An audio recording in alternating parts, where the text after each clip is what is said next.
It's Friday night, time to get your nerd on. We got Mr. Know-It-All, the SaltyTrekker and Danny Dork Night. Are y'all ready?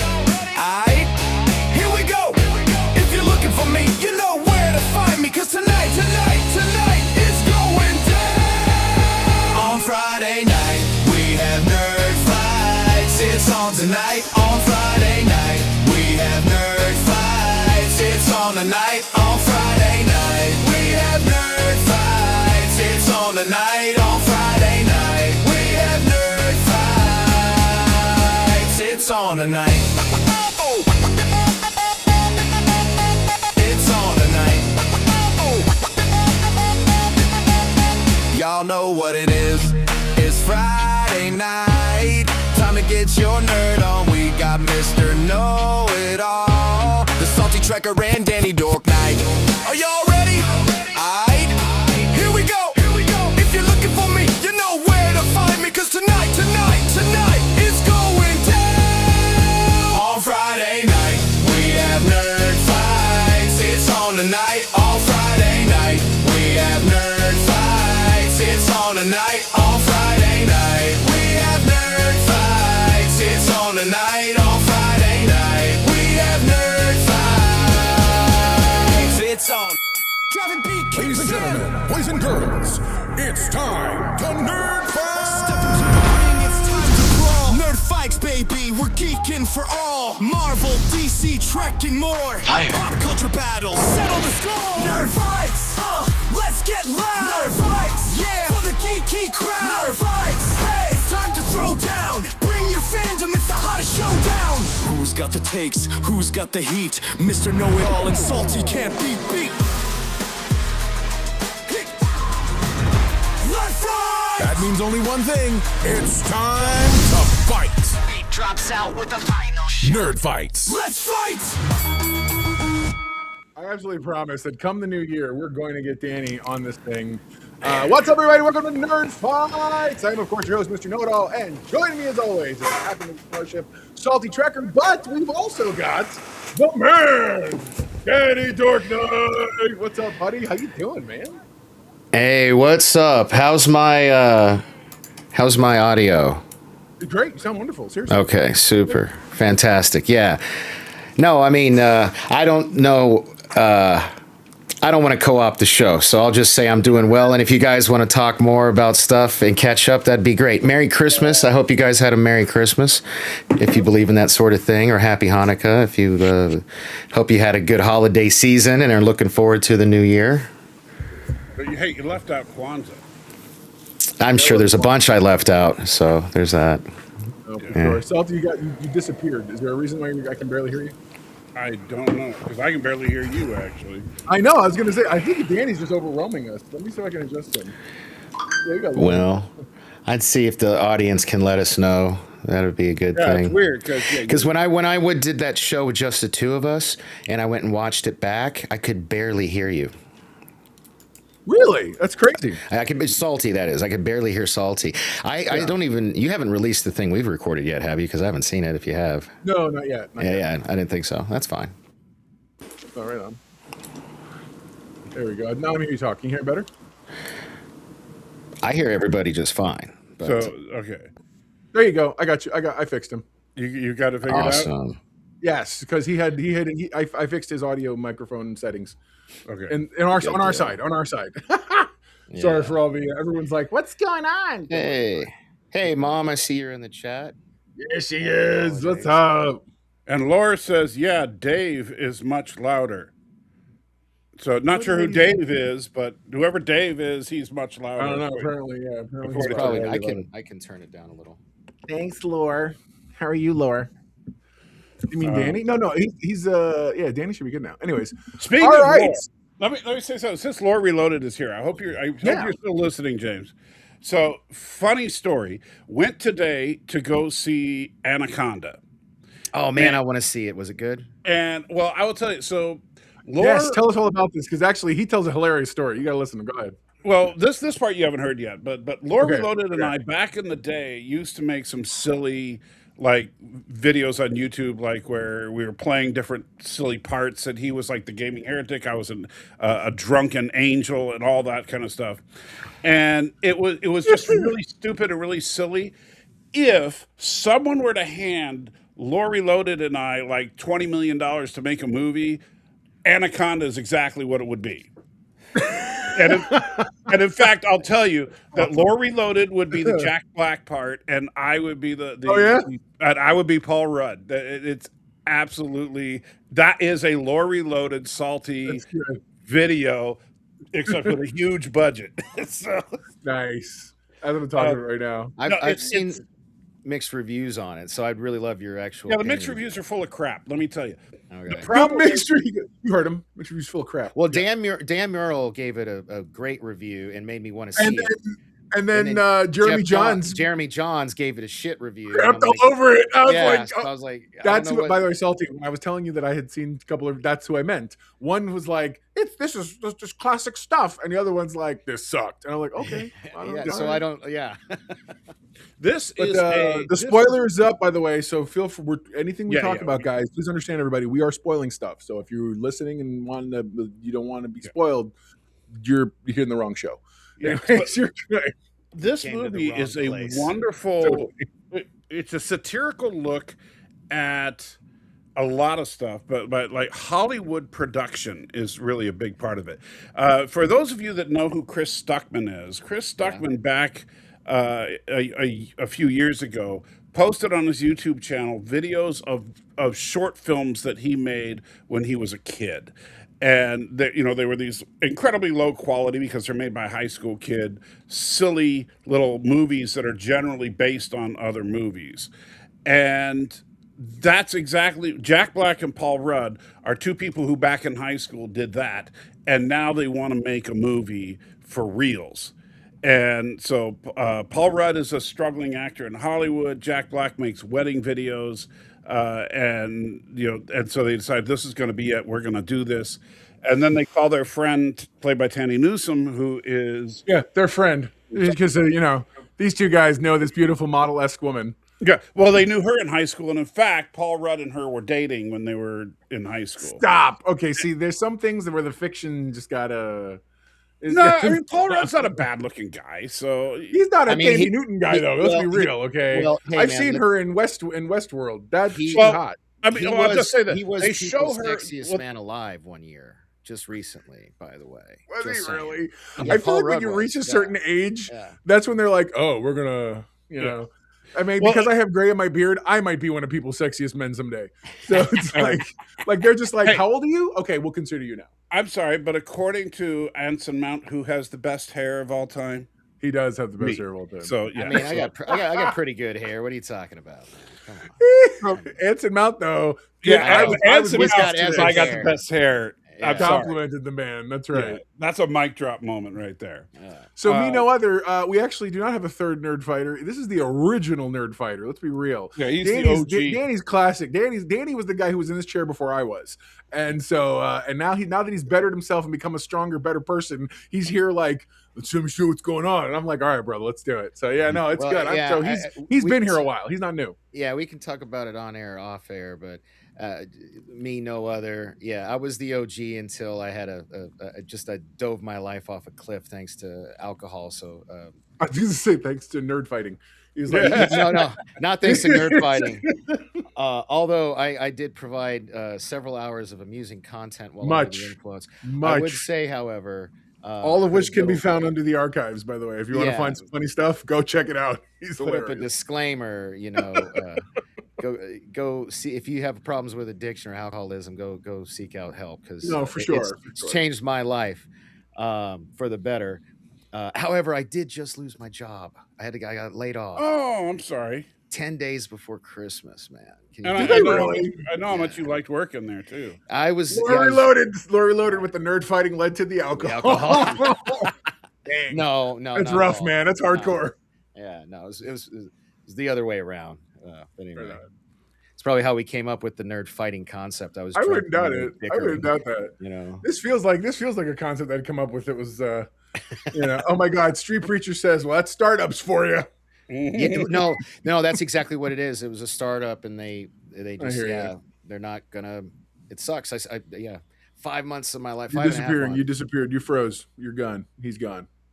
I'm We gone. lost. That's how. See, that's what happened. That's how bad it was. He's gone that quick.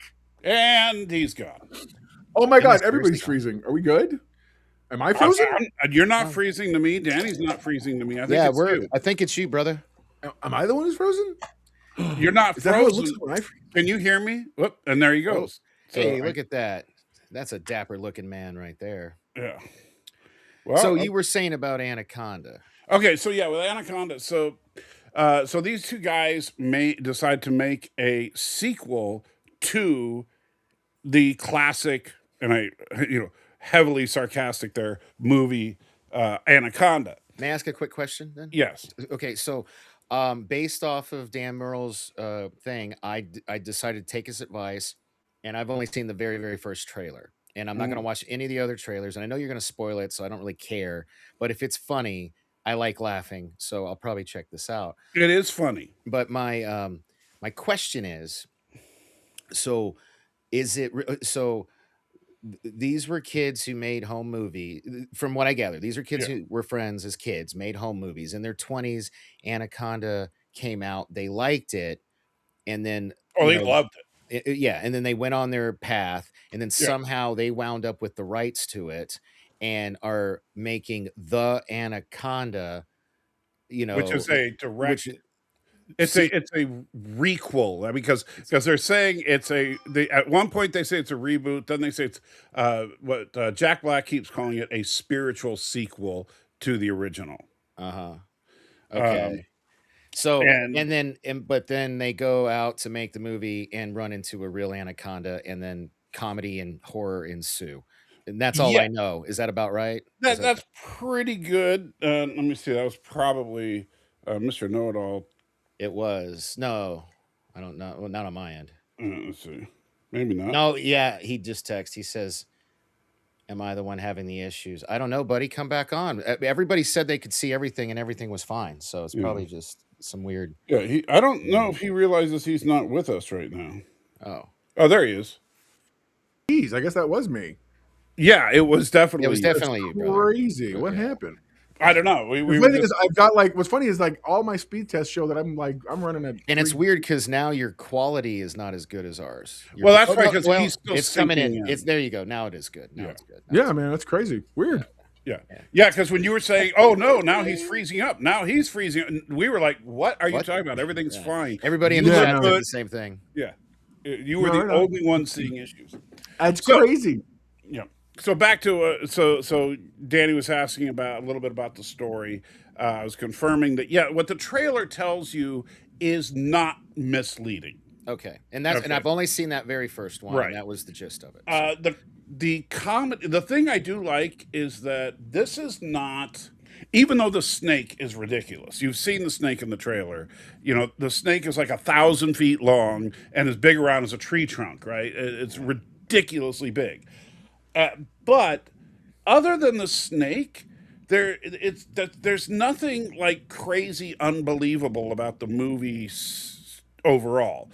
It's that the writing is really on par. Is it funnier than the first one, Street Preacher asked? I don't know that the first one was supposed to be funny. The first one was funny because it was bad. The first one was unintentionally funny. It's one of those movies that's so bad. It was a great, because it came out, I think, when I was a senior in high school, and I remember we all got really the next year at college, because back then movies took a lot longer to come out on DVD. We didn't have streaming back then.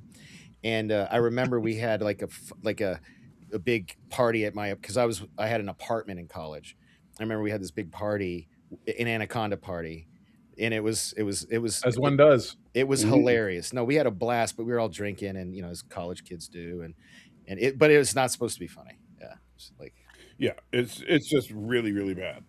And J-Lo's in it, so there's that. Yeah. And so this Anaconda is funny because it's written well, which is such a rare thing in Hollywood these days. And in fact, they make fun of Hollywood writing multiple times in this movie. We actually see the We're riding supposed to across. see screen there. Yeah, that's why I put it there. Okay, my bad. Yeah. My bad. So yeah, You're gonna have another technical difficulties. Just looking out, brother. He's Oh, this guy. So he's drawing a picture now. Go on, ignore me. Keep going. Ain't this Okay. nothing to do with y'all? This So, is yeah. cool. It's like Tony time, buddy. Hinchcliffe. We got a live artist while we're talking. All right. So as we what was it? So the writing in this is they basically show Jack Black as he's writing the script for The Anaconda, and after they write the script, they book a trip to the Amazon to film it, As one does. He's Yes. just hey, we're going to the Amazon. They book a trip. They rent a boat. They get a snake handler that has an anaconda for their film. And by the way, the snake handler is hilarious. He's probably the only character. Really? He's probably the only character that's not a quote unquote realistic person, because he absolutely loves snakes in a very creepy kind of way. I think that's probably the gag. Let's be real. Yeah. That's probably what the gag is there. So I'm guessing that's supposed to be me based on Eventually it'll get there. It'll get there eventually. But yeah, so as the anaconda is accidentally killed, so then that's when they have to go find another anaconda, and they stumble across the giant one. Meanwhile, there's this you want to talk about a tired, and I think it's done on purpose, a tired, overdone storyline. So the anaconda lives in the deep Amazon forest, where there happens to be a huge stash of gold, and there's a bad guy trying to steal said gold from and we meet this badass Tomb Raider style character, and she is fighting all these bad guys that are trying to shoot her and stuff. She hijacks the boat, and they don't know that she hijacked the boat. They just think she's the boat owner when they go on the trip. So when you were talking about the creepy snake guy, because I haven't seen the movie, Yes. I shared an image that you guys can see. I mean, that's probably why. I can't quite see the image. I don't know how to share it to them. I don't know if it's safe to. Is it safe for internet? Yeah, it's PG-13. Yeah, there you go. Oh God, you're a jerk. Yeah. Is that You're gonna hate it. Huh? You're gonna hate when I tell you who it is. Well, Who is it? hold on. Let me go this way. He said, "Let me go this way with it." Okay. Dang, who is that? Her name is Zelina Vega. She is a wrestler for the WWE. Oh, of course she is. And her entrance, when she comes out with her husband, she'll have this snake, and she does this crawling thing like a snake, and it's very sexy. Everyone does. Yes, so It's very sexy. He goes, "It's very sexy." that's why I thought of it. But anyway, you can take that down. No, right on, man. Let's see.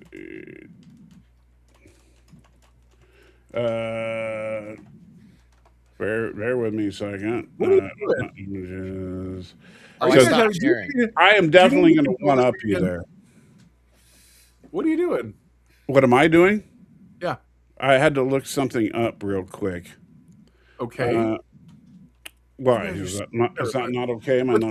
What I love is the fact that we normally don't do anything but have the three of us. The minute I put something on screen, everyone becomes a child who wants to do show and tell.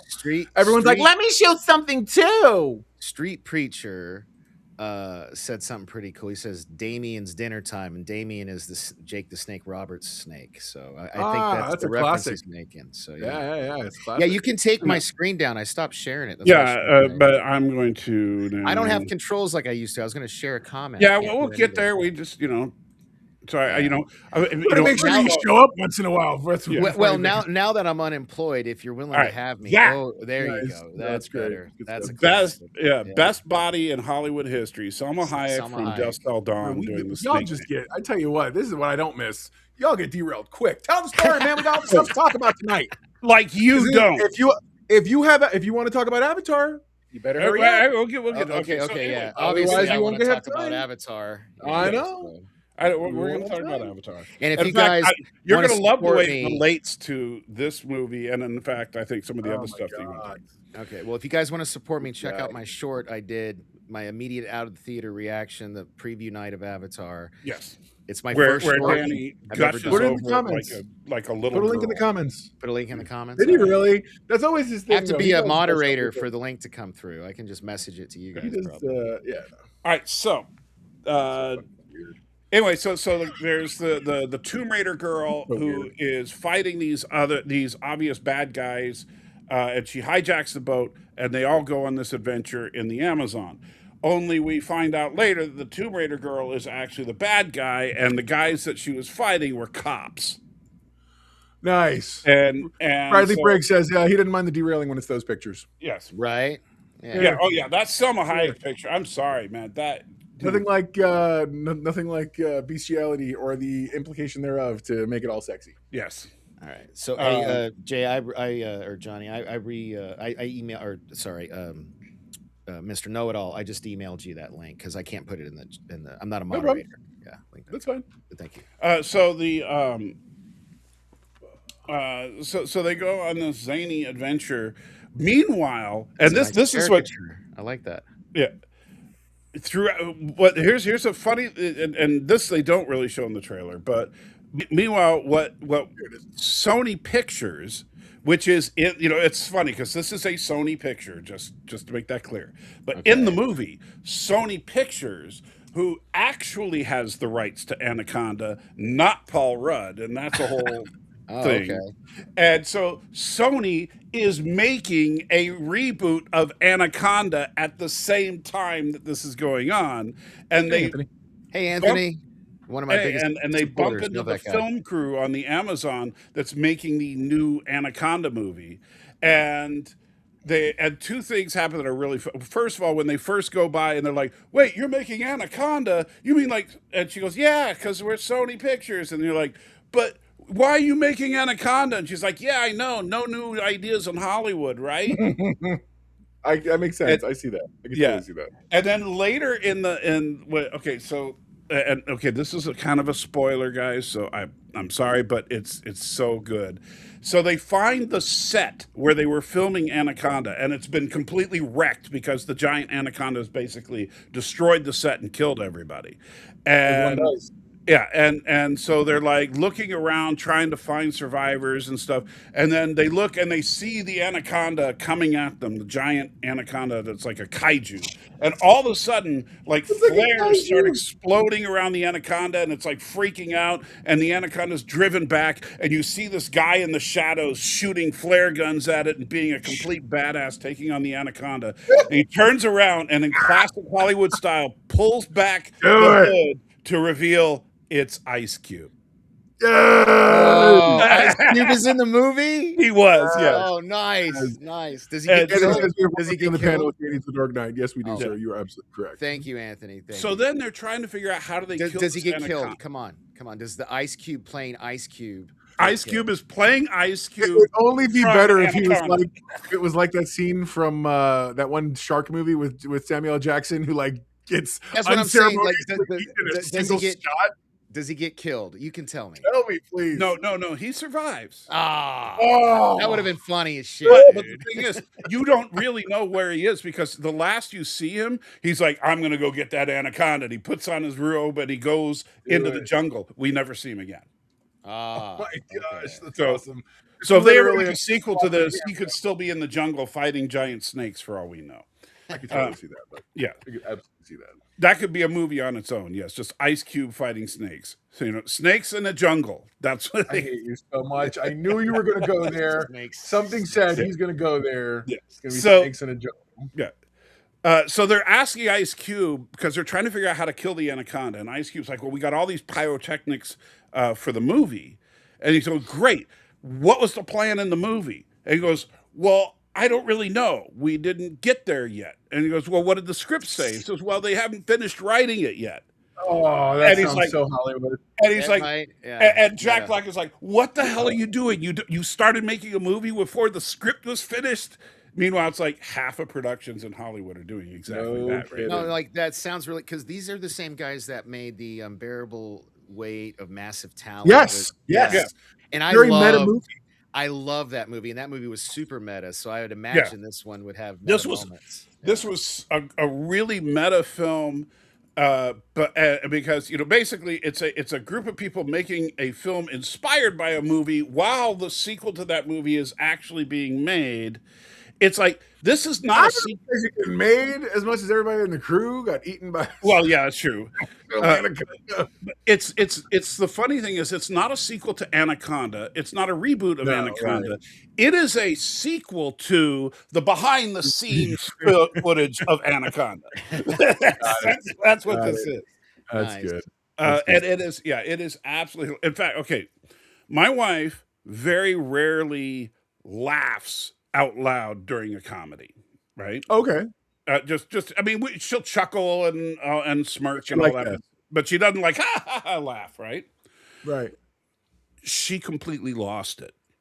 See, I might have to take MJ to see this tonight. Yeah, uncontrollable laughter for like a couple of minutes, where I was like patting her on the back and she couldn't stop laughing. We need a comedy like that again. You know what I mean? Just so you guys know, when you go to see the movie, the scene that I'm talking about that made Pepper completely lose it has to do with peeing on Jack Black's leg.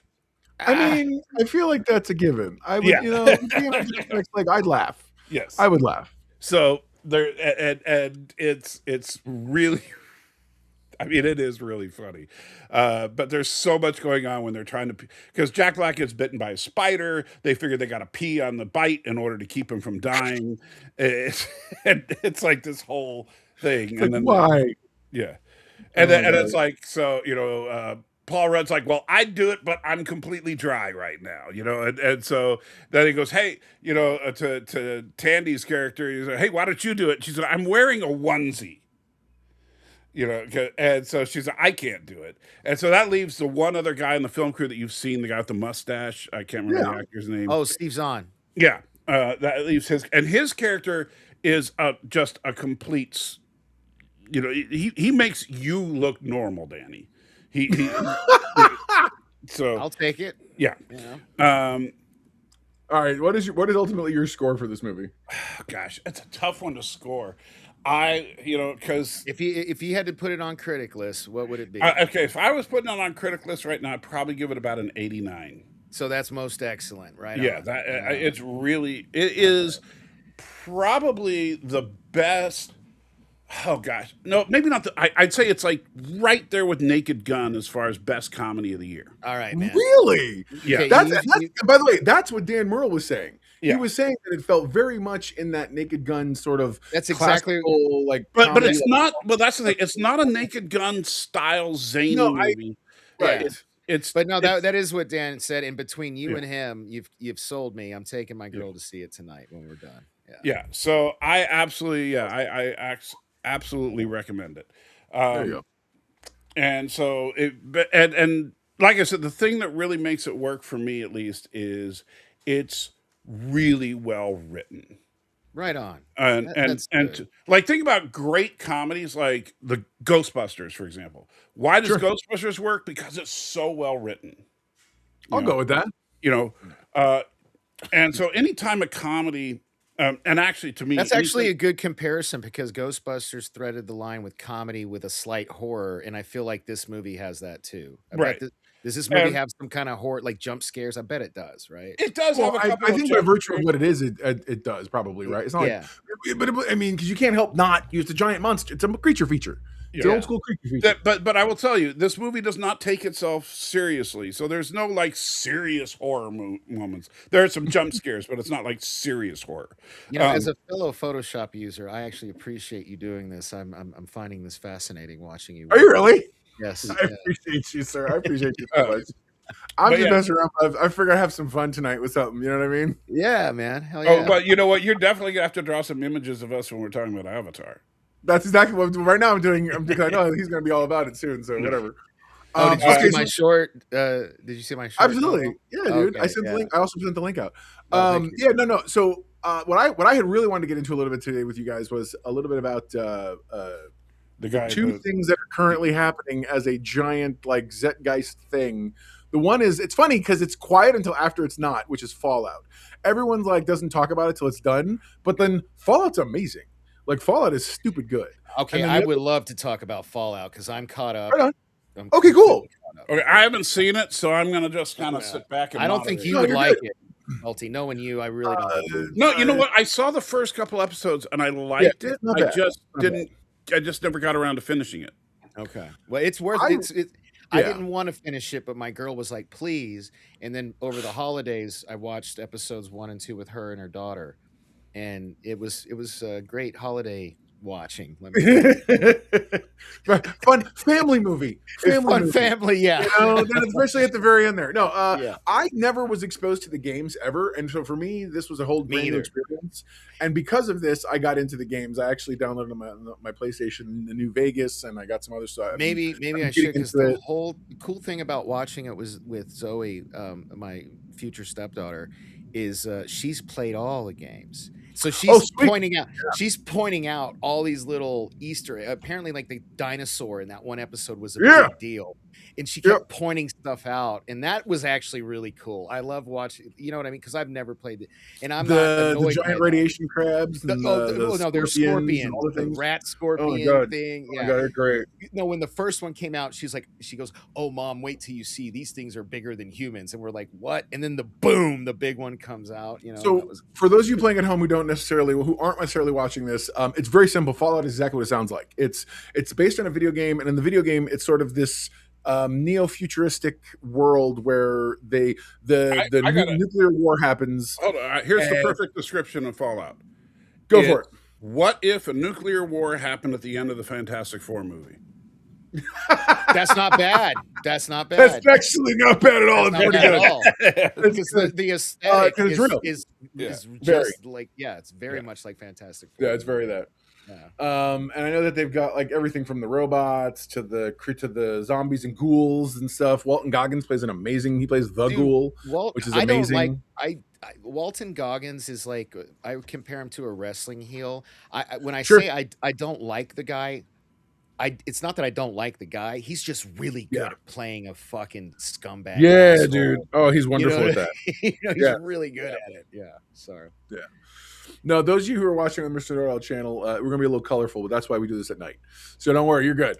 So the thing that for me got me was that they started in the vault in the very first one, and you sort of begin with that vault culture, and then they get ambushed by some undercover guys who broke in from another vault. It's this whole thing, and little by little they uncover, right, the Raiders. That's what I meant. And so little by little you get to start uncovering this like deeper lore that exists, which is ridiculous. And the lore is such that when they really start getting into it, at first you're like, oh, well, that's kind of crazy, until you find out how deep that lore is. Like, there's a dark, like you want to talk about a star chamber or a dark council or whatever. Literally, there's this one scene where Walton Goggins' character is listening before he became the ghoul, when he was just a regular person. He's listening in whatever. And he hears his wife. By the way, all the spoilers in the world up there at the top. Oh yeah, spoilers. His wife is like, he's like, how are you going to guarantee that this thing about? But she's like, because we're going to drop the bomb. Because we're going to do it. And it's like, the only missed opportunity there, and I know it's kind of an overused trope in Hollywood, and you know what it's actually called. Whoa, who's this? When Dorks MJ? Who's Dorks MJ?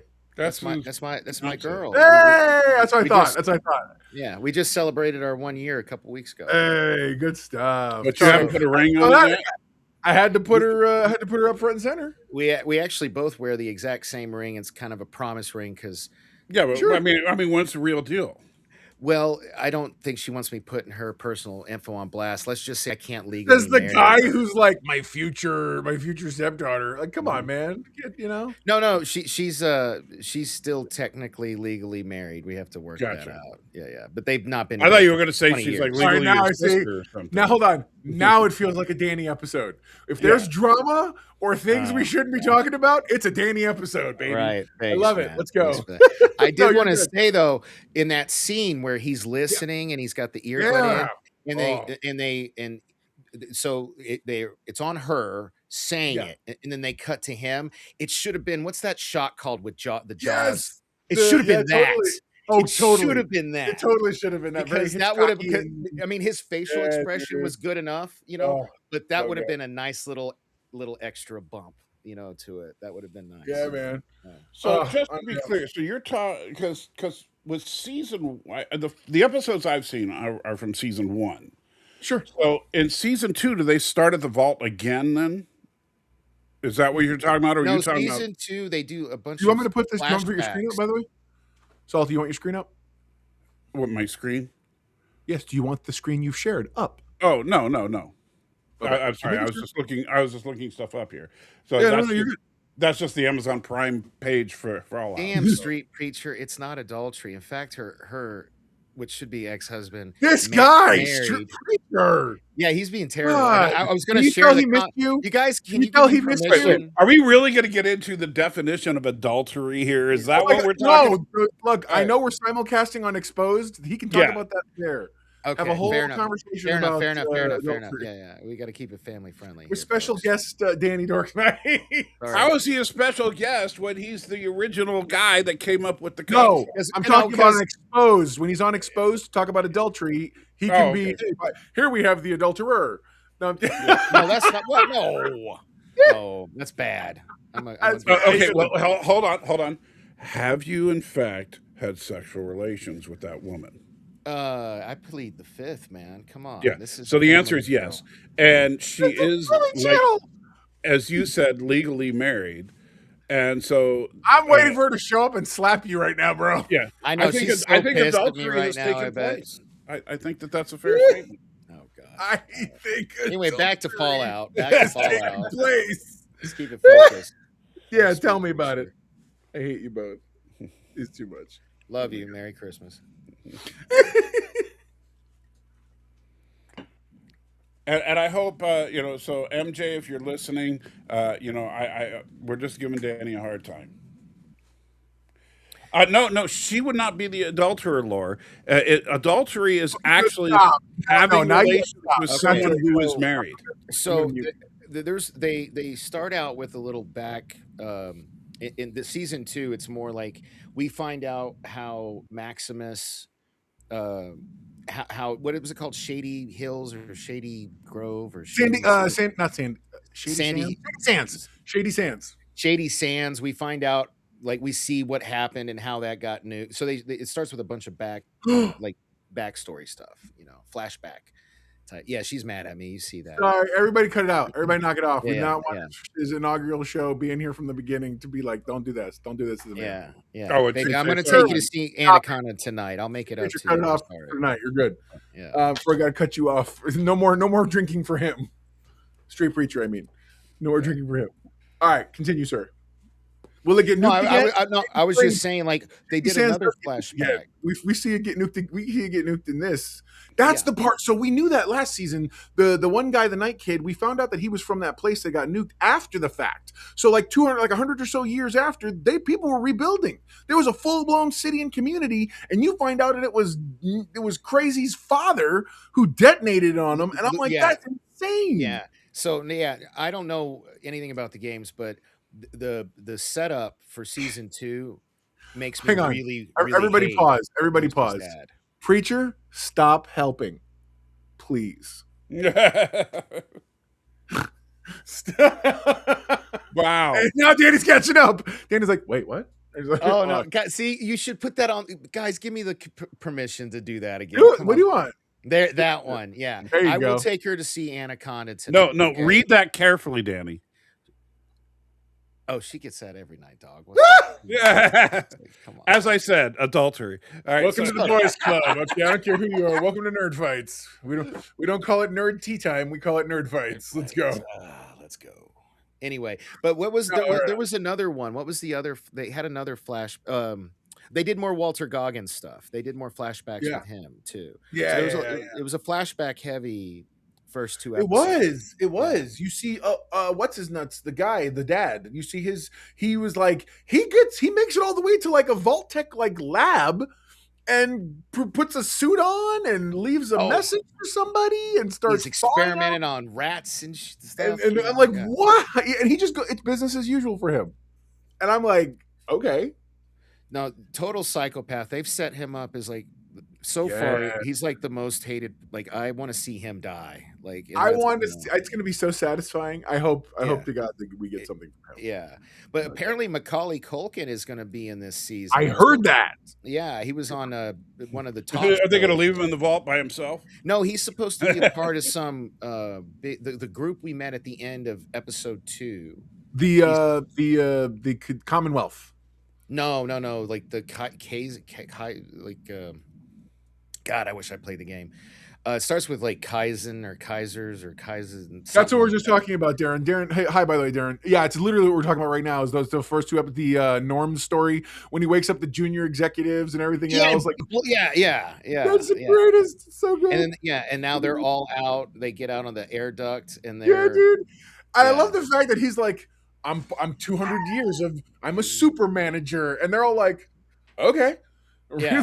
I mean, you're what, like the sheeple these Vault Tech guys are. It's crazy. And yes, Camille Ninjadi shows up at the that scene you keep seeing in the promos is literally the final moment before they cut to credits. He's like, "Oh, somebody talking about a civil war and didn't include me." And like, "Oh Lord." I don't really like that actor, so I kind of Camille Ninjadi. Yeah, I kind So of. my thing is, he was a geek until they did Eternals, and after Eternals, he's like jacked, and now he's jacked. Yeah, he stays that way, and you're like, oh, okay. I like I don't know if you've seen it, but I like the pitch meeting for Eternals because they say, hey, wouldn't it be funny if Camille gets all jacked up for the movie and we don't give him the classic MCU shirtless scene? Which is exactly what they did. Oh my God, yeah, he's right. Darren goes, funny thing about Norm stories that the junior execs aren't any better than anyone else. They just think they are, typical of ineffectual middle management. Well, what's funny is the other thing I got out that was that the minute they stopped complaining, they went, well, you could go fix this, do this thing. And I'm like, there you go. Go, sheeple. Yeah. Do the things you know how to do. Yeah. Stop complaining. Go fix things. You know what I mean? Figure it out. It was good. It was good. It was good. I'm a big fan of that whole thing. Again, that whole storyline that they blew up because it was such a nice looking town. Yeah, that's because they want to the vaulters, the people like whoever the 31 or whatever. I don't know. Yeah, all those people. They want to their idea of the what do they call it? The day that they all come back. Reclamation Day. Reclamation Day. Their definition of that isn't what you think at first. No, and they make it clear in like one of these 2 episodes that Reclamation Day is when everyone else is gone and we can come out and run the world the way we've ran it in the vaults. Yeah. And that's like why they nuked Shady Sands or whatever it's called. Yeah, Shady Sands. That's right. And that's so effed up, man. Dude, it's so bad. Dude, he's like talking to his wife, and we'll get rid of the water problem. Everything's good, you know. It's like, is Salty the old man on the podcast? Did he fall asleep? Okay. I looked over. You were like this because the way the camera's angled. You're like, yeah. I was sending a message. I was like, is he okay? No, you're good. So I'm checking my phone. But my biggest gripe, though, I will say this, and you guys will probably be shocked. And MJ, baby, if you're listening, back me up here because I said it a million times. It's why I didn't like it. It's gratuitously gory and it's unnecessary. So, I think that's their way of attempting to try to make it like the game, because I did start playing the games, and the games from the get are like. Right, when you do and that's fine. Keep that in the games. That was a real turnoff to me. Like that first season, early on, was so gory. I didn't want to keep watching it. My girl, I think they got it. I think they got a little bit of it because you notice when they're doing the part where dude's experimenting on the rats, they don't show the rats getting. They just show the effect, and then later on when he did the person, I'm like, oh, because the camera starts to pan away, and it shows just the glass. And I was like, okay. I did appreciate that but they did here she goes. She says they did show like perfect replica of the games. See, and that's what I've heard.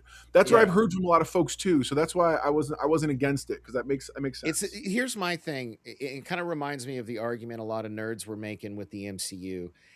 They're different mediums. Okay, like why on like if you're why would I want to see on the screen the exact same thing I've experienced before. Let me see a different interpretation So, of it. okay, well, And maybe my I'm just being the response- old man. Or go My ahead. response to those people has always been the same thing. Because I only saw it as a flat medium, I want to see it in full-blown Technicolor. In this context, I only saw it as an unnamed, unfaced avatar. Now we get actors that are actually emoting and doing stuff. I want to see, mind you, I know they have actors who do video games, so if you're a video game enthusiast, don't at me. Because I don't care. I really don't, because I barely play video. I have a PlayStation. All the ads. I need the interaction. Give me all the hate. No, but I want to see, like, I want to, for me, like, I, especially because I started playing New Vegas, I want to see some of those things. Like, I know we're getting those, not rhino, those monster things with like the horns and stuff. And I'm like, in the game, those things are dope. I want to see that in real life. Anyway, so we'll see. So I'm probably in the, I'm probably, oh, sorry. I'm not asleep. I'm waiting for a chance to talk. I'm probably in the minority. Or go ahead, Salty. Yeah. Well, no, because I want to say on this whole gore thing. Okay, go for it. Yeah. So I agree with Danny. I don't think that the gore in the first season is appropriate. And remember, it's necessary. It's unnecessary. Well, and that's the thing. I same thing I've said about The Boys. Yeah. And all these shows that go over the top gore. And Are you getting your blood and gore? It's right, too much. or over the top sexuality and stuff like that. They throw that in there, and if it is like you said, if it's The Boys, gratuitous, if a character wants to shrink and walk in and out of body parts, you know what? Don't go there. I don't Don't know. go there. The Boys lost me last, like, because I was trying to hey, get The Salty Boys to lost watch me in it. season 1. I know they did. Remember, I'm we still tried to holding it down review for The Boys. I also Right, watched right. NV. I would say Boys lost me in season 1 with Death by Cunnilingus. Early. No, I remember, dude, because I drug you into because you were making me review Discovery, and I hated that show. So I was like, okay, you're gonna have to review a show you hate. But then, like, last season of The Boys, I can't remember what it was, but there was something happened that I was like, man, I'm like, this is just too much. Like, it just. Well, the thing is, so there's actually some good storytelling in The Boys. But the problem is it's buried in all this gratuitous violence and sex. And the same thing with Fallout Season 1. I think that's a problem with Fallout Season 1. And I get, like, when people are, but the video game is like that. George, you've been promoted to a Paramount executive, okay? Thank you, Lord. I could use the job. I am currently unemployed. So 16 days now. When people argue that that's what was in the video game, that it's just, 11 days, sorry. Not only is Danny right pointing out that it's a different medium, two wrongs don't make a right. Oh, stop. Again, no. this is not the exposed channel. I think if we're simulcasting there, don't do that. No. Listen. Hold on, real quick. One last final thought about this. Ariel, I've missed you so much. It's good to see you, hon. I'm glad to see you're still. I hope you're doing well. Yeah, I still see Ariel over on my channel every now and then. Okay, So. awesome. Well, I'm not. I've been working. So when it comes to this whole idea of gratuitous or not gratuitous, at the end of the day, these are the baddest of what they are.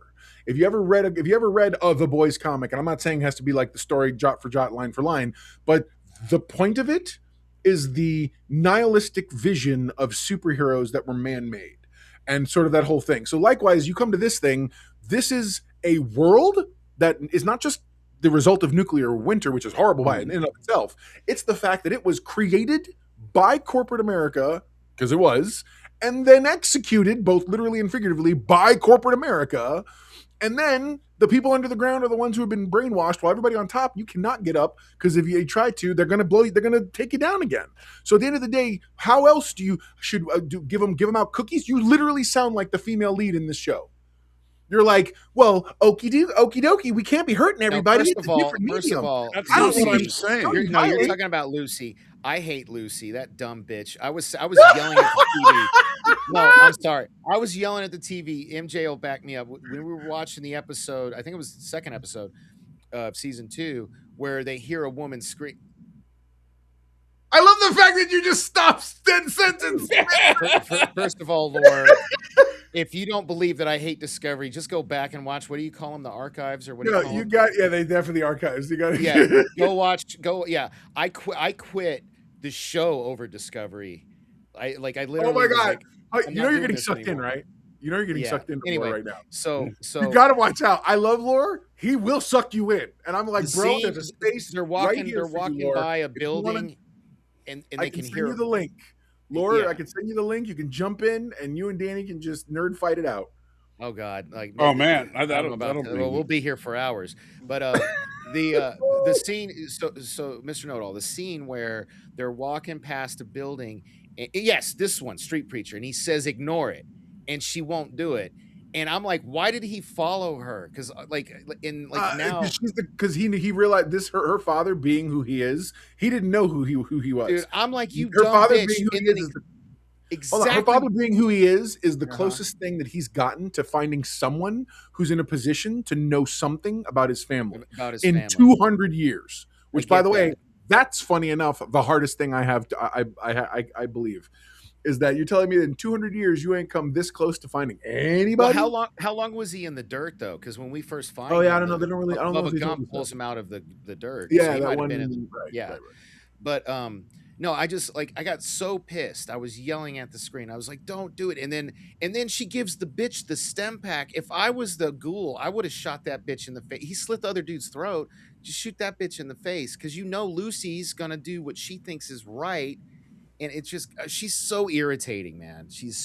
But she's supposed to be. But I'm hoping she's not there to just only ever be the innocent eyes. I really do want to see her come. To me, the height of her character arc would be not to become like the ghoul, but to come to a place of understanding and then still choose to be a force for good in the world. Because that to me would be a stronger position than just, I don't believe in bad things happening. That feels dumb and naive. I want to see her actually do something and then finally be like, oh wow, I totally get it. And we should kill these horrible and what's she gonna do? But what's her I'm plan? What's she gonna do when she finds her dad? Well, just like when she arrived with the turban girl, the girl who had the whole wrappings and everything. When she arrived to the put you on. You want to put on the link? Send me the link. Ah! Oh no, God, don't do it. Hold on, shut up. I'm gonna totally do it. So, can I respond to you? Yes, of course. This horrible character. I'm not saying that gore is all bad and violence is bad and sex is bad. What I'm saying is, if it's gratuitous, and that's usually because it's over the top and stupid. Oh, the gore is so over the top. I'm tired of seeing heads explode and legs. Right. And like Zoe was like, "No, you're supposed to. It happens in the game. The legs and the body." Send Laura the link. I can't find his email for some reason. You want me to send it to Laura? Okay, Laura, if you need it, you see my screen handle there. Just put @gmail.com after it. That's my email, and you're good. And I'll. Well, no, I can. Or unless you have it. Unless you have it. I have his email. So. Okay. See, this is the time I'll bite. So it isn't. That I sent it to Discovery. It isn't that I like Discovery. I don't necessarily like Discovery. However, do you at like the fourth season? Hold on. At the fourth season, he does like Discovery. No, he's a liar.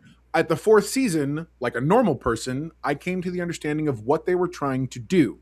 Do I think they're executing it well? No, but it did recontextualize for me the series because I started watching the series thinking it was going to be a normal Star Trek show. It is not. A normal Star Trek show is an ensemble show. Yes, there are main people like the captain and whatever else, but it is an ensemble, meaning you care about everybody. From the first episode of Discovery, they clearly made it out. It is Burnham's story. It is 100% Burnham's story.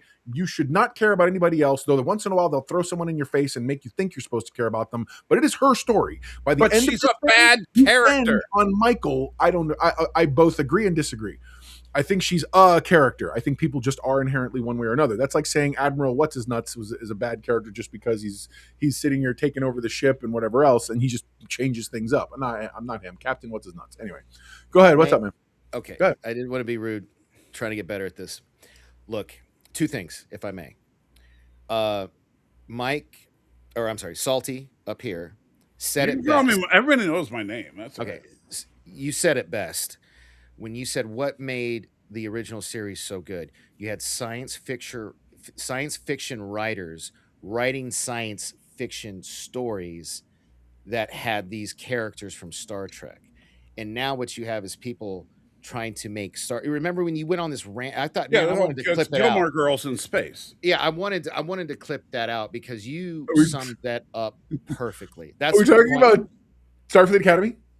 No. He was just talking in general. About, okay. In general, how like you'd have DC Fontana and Harlan Ellison and people like science fiction writers writing science I'm fiction actually interested in this, by the way. Go on.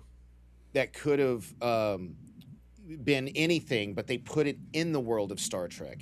And now what they're Right. doing is they're writing, like, Salty, I'm just regurgitating what you said. Back me It's up Star here. Trek fan fiction they're writing. Yeah. It really is. The minute I saw the trailer for the not the trailer, forgive me, the clip that they released of Starfleet Academy, and it's the most asinine scene that you could literally place anywhere. And I'm like, I thought we're in the 30 some odd century, and y'all are still having the literal same encounters that you had way back then. Like, nothing's improved, nothing's impressive. You other than the fact that apparently you now have a football field size bridge that nobody needs or wants. Oh, And by the way, God, welcome to the ring, Lore Reloaded. Let me get my second thing in. Let me get my second thing in real quick. Go for it. Did you hear that they cast Thomas Jane as Bones? Yes. Okay. What is that about? That sounds awesome. Because the thing is this, he's only supposed to be in like the last episode. He's only in the last episode. Someone like him. You don't cast someone like him unless they got plans beyond that. I was going to say, he's in the last episode of Strange New Worlds. Yes. Right? Yes. How do you cast him? What's coming up? They're going to have a spinoff, Star Trek Year One or whatever they're going to call it. And otherwise, he wouldn't do it unless it's stunt casting to try to get people to. I don't know. I don't know, man. Anyways, what's up, Lore? How you doing, brother? Not much. Are we convinced they aren't going to do another Strange New Worlds? I feel like this is just a way of getting rid of Anson Mount and bringing in the other guy. I really haven't watched the news on it, though. Do you think they'd actually just continue it? They wouldn't give it a new name? I think Strange New Worlds is probably one of their most popular, if not their most popular, newest. So I can't see why they wouldn't continue that. I don't know that. I think they're going to spin it off because Pike's gotta die, and like they just need to. Okay, real quick, I'd love to hear everybody's thoughts on this idea. So listen, before we go crazy, a female Jem'Hadar, who'd have thunk it? My immediate first response to this has always been, we're that far in the future, almost anything is possible. Simply holding them to as if the Jem'Hadar have to stay in a capsule for 300 some odd years feels like that feels weird. Now, mind you, I don't think she's the right character to introduce this. I think having her looking like anything that it's just weird. But so was Worf when he first showed up. So I don't know. Reason I'm going to watch the first episode and give it a chance. Starfleet Academy is because I love Paul Giamatti as an actor. That dude is a genius actor. Yeah, but That doesn't mean he's a good fit for Star Trek. I know. That's why. I get it. I will watch the first episode, and if it sucks, I'm out. So first off, this isn't me disheveled. This is actually me not disheveled. This is Laura looking pretty good. I gotta say. And I can understand why you wouldn't like it, Dork, because you like new things, right? You want to change things when they do newer stuff. Just like you don't want to take the original like premise, because screw that. Like just put the like the plating on it. Just put the skin on it. Just like I think you would agree with me. The Section 31 movie, excellent. It is nothing like this TV series. So just like when they took Fallout and we need to take away all that gore stuff, because why would we ever do something like original or specific to it? Let's just change it completely. So next Paramount executive, Dork. Thank you. Yes! I had a feeling that's where you were going. That's why I was like, get on this show, man. Mr. Know-It-All, put up my mom's comment, my mom's last comment, please. And that's what I was about to say. They need to, Mike and I have said this forever, they need to just cop to it's a different timeline. It's not. It's not. They've doubled down on it. No, I agree with you. I agree with you, Mike. It is demonstrably not. Let's have that conversation. I agree. Yeah. Okay, wait. I want to have this conversation with you. Let's have the conversation. This is the greatest episode ever. Let's do it. All right, so, Laura, you think that it is demonstrably the same timeline, correct? Yeah, I think based on everything that we see, it is the same timeline, correct? Yes. Okay. Well, do you want me to lay out my argument, or do you want to just, or are you going to extrapolate on that? No, go ahead. Lay out your. I want everybody to understand real quick. I'm inherently current. Matter of fact, here, let's do this right. That's how it goes. I'm in Laura's side on most of what he said so far. And I'm on Salty's side firmly. No, I got you. Yeah. Firmly. All right, so in Strange New Worlds, in the episode Tomorrow and Tomorrow and Tomorrow, they established that the Romulans have been making time incursions on Earth for some time. And at this point, they have at least delayed Conley and Singh. Thank you for bringing that up. At least 30 years. from the original timeline. Now, that means that Khan... It has to be different. Right. Khan is now a child in the late 2020s, whereas originally he launched in the Botany Bay in 1996. There's no way that those two things can happen in the same timeline. So here's my question for you. Hold on. The fact you said there's no way that can happen, that's foolish. Don't say that. Okay. In the same timeline, I said. Timeline? No, Khan. Here's my and his question. crew are Hang on, Genesis guys. in Hang on. 96. Let Lord. Easy question. Are Voyager and Enterprise in the same timeline? Because I'm about to bring up two specific examples, both in I know Enterprise exactly where you're going and with in it. Voyager, where you agree. see inconsistencies. Right. And then my next question is if you say that inconsistencies happen, I'm going to ask you if the Klingons are a part of the Federation Council, and then follow that up with is TNG in the same timeline? Okay. So I know that there are I know that there are writing mistakes, and then there are clear plot points, right? Now the Klingons in the Federation Council thing, you're 100%. That was a writing mistake, and I don't think that anybody is going to say otherwise. I Do you don't know the think background for that? Not to interrupt you, but do you know the background for that? Why they actually changed it? I don't know why they actually changed it. Okay. I Well, think it was, not to interrupt you, but just Yeah. so you're interested, they actually did fully intend to have the Klingons as a part of the Federation Council. If you look at the Klingon ships before that episode, Right, they have when it pulls up, Federation. they have a Federation. Yeah, they changed it because they wanted to make Worf more have to choose between Klingons and Federation. Not to interrupt you, it's just no, interesting. that makes perfect sense. So that I will give that's a writing error. But when we're talking about the time travel, the whole central thesis of this episode, we're not talking about, oh, by the way, this background thing has changed that we never really fully got into yet. But this is the central point. Hold on. But if that's the case, Next Gen would never have existed either, because it literally breaks. Oh the my original God! Can I just TOS. say I love Okay. you guys, and I have missed talking this deep dive Star Trek. You mean something that doesn't matter, like beautiful. World War III happened, beautiful. and how that Right. impacted First Contact? Wait, and wait, wait, Voyager? you know what, You mean a little inconsistency like that, my friend? Yeah, that's a great point. And so now let me counter that a little bit. Please. I do think, Popcorn. Where's my popcorn? okay. Now you weren't here when I broke this. Unfortunately, if I were upstairs where my timeline, I actually have a cork board upstairs with the timeline broken down a little bit. I'm still working on it because there are a few things that I have to do. But 847 Yorktown. Good to see you again, brother. It's been a month. I think that it is very clear that Enterprise is not in the same timeline as TOS or TNG. So have you But updated that's your? never been established, has it? Have you updated your triple timeline theory? Is it a No, but quadruple? this is part of it, though. By the way, I do agree. I agree with Laura that you're right, but at the same time, was that ever established anywhere? It's not. It's World War. Like it's hard, not- like have they established that it's an alternate place? Like somehow there's another universe. I mean, I vaguely would consider. Remember that time when Archer's standing in that time bubble thing, and they're talking about the time war. I feel like that's the only place where you could play fast. That's where a lot of that's where a lot you of this could, has. but they did try. My argument to that would be they did try to interweave Enterprise with that Klingon episode explaining ridges versus no ridges. Right, Remember, right. My thing is that you either have to say, because Voyager makes a huge mistake, and it was World War III or one of them that directly impacts First Contact. Right. You either, in my opinion, and you may talk me out of this because I didn't let you finish, Salty, so I'm interested, but my opinion is you either have to say Enterprise, Voyager, and Strange New Worlds are all different realities, alternate timelines, or we just have to accept that sometimes inconsistencies happen.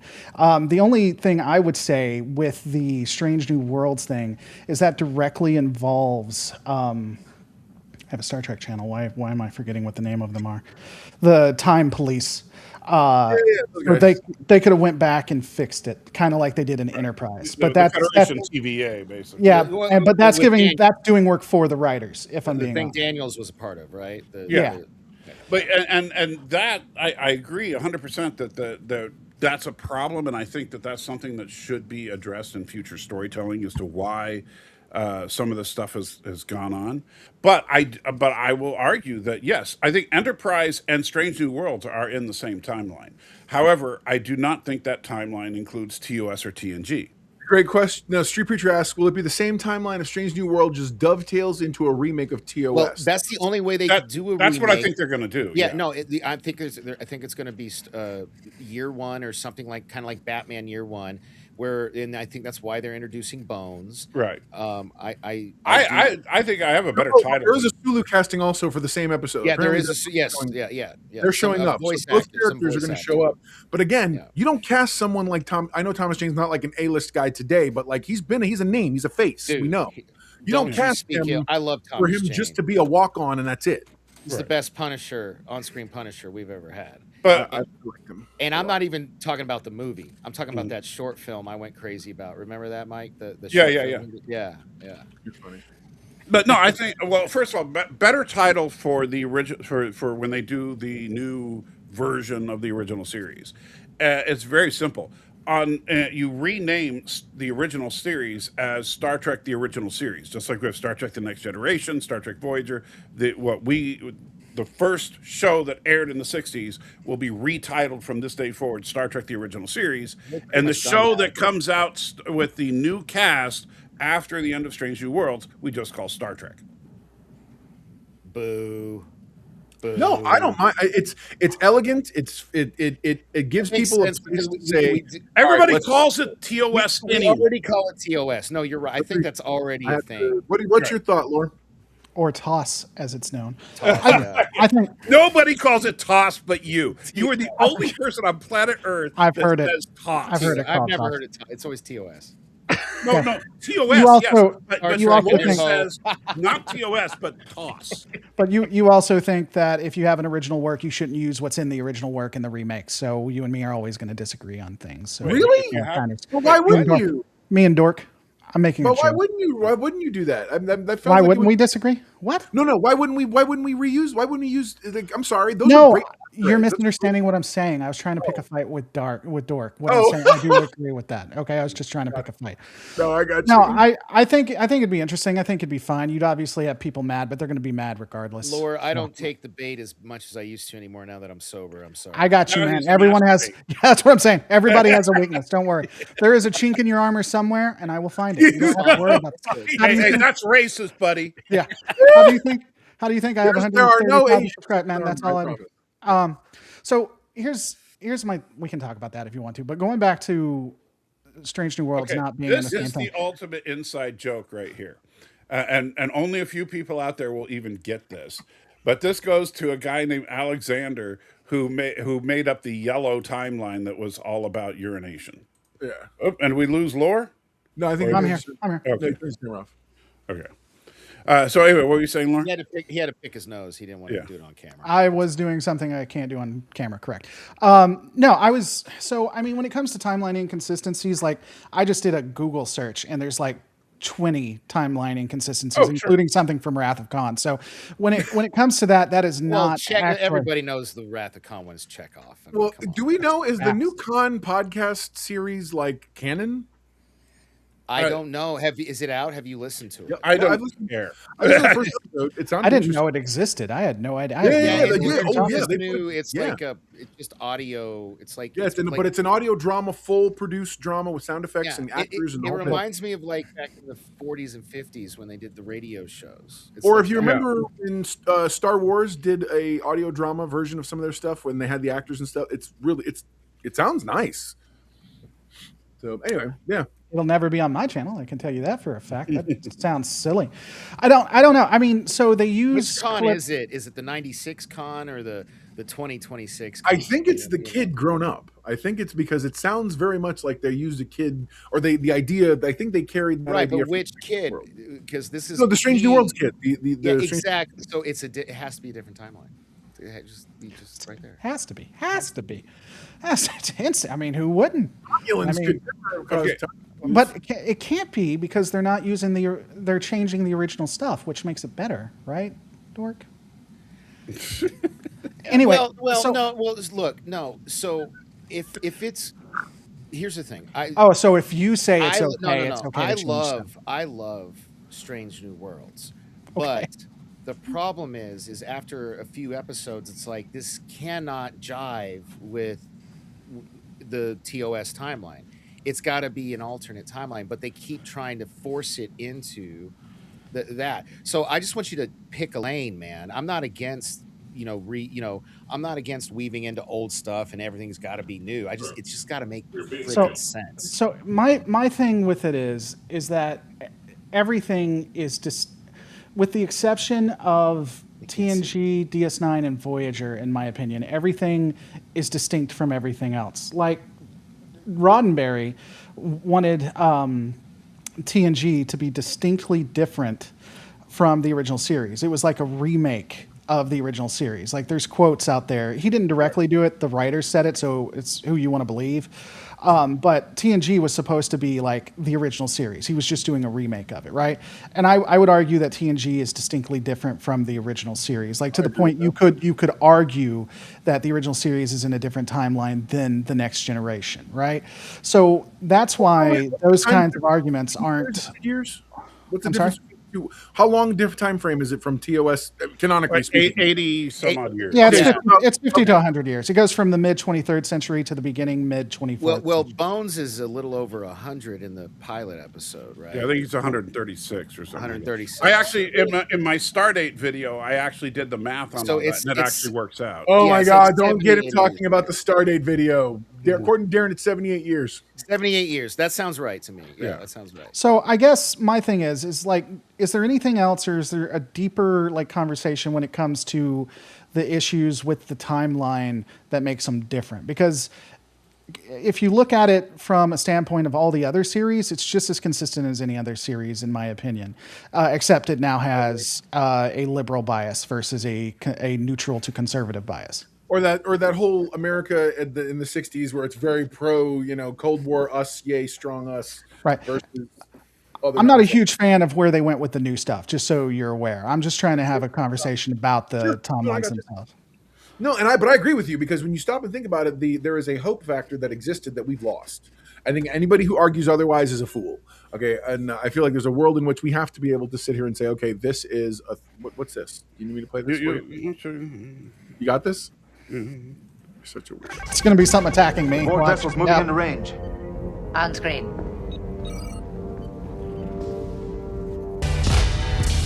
I hate you so much. Let's get lost in that magic place all alone now. Not even the worst one. This is one of my better ones. Drink your fill from my fountain of love. I just want to know, Salty, do you I don't. just have these loaded and ready at any given moment? I used to, Like, yeah. you pulled that up. Whoa! I'm a man, I'm a teaser, I'm a man, well I'm a virgin, I'm a man, I'm a one-night stand, a man, I'm a man, I'm a man, I'm a dream, I'm a dream divine, make love to. Yeah, I'm good. So I can tell you that's from a real quick, 24-hour question. live You missed stream I the did. ending, though. The ending Here's is an awesome. actual question. Sorry, I apologize. You just don't know how to tell a short joke. Because we're losing half our audience waiting for your bit. Whatever. DS9, especially after the Dominion War started, I felt a lot closer to TOS than any other Star Trek show at the time. Please discuss. Thoughts? Or go ahead. Go ahead, Laura. Oh, go ahead. You go, Dora. I was just I don't know why he says that. I think maybe the Tribble episode. I actually did not like DS9 at first, but when I went back and I watched it years later after my buddy Jason talked me into it, I love DS9. It's probably some of the best Star Trek writing. But then again, it goes back to the point I was making with Salty, where he was saying like they were writing science fiction in the Star Trek universe. You know what I mean? Like it wasn't Star Trek was at the forefront. It was science fiction was the forefront. Well, And they put these characters in these situations. And I like the religious allegories that were being made in DS9. I don't see what the link is directly to. I would like a little follow up on that. I can tell you a little bit because I agree with Darren actually. Yeah. I think the DS9, especially once the Dominion War got going, it basically pushed the Federation back into actually being the military. And because in TOS, Starfleet was unapologetically the military.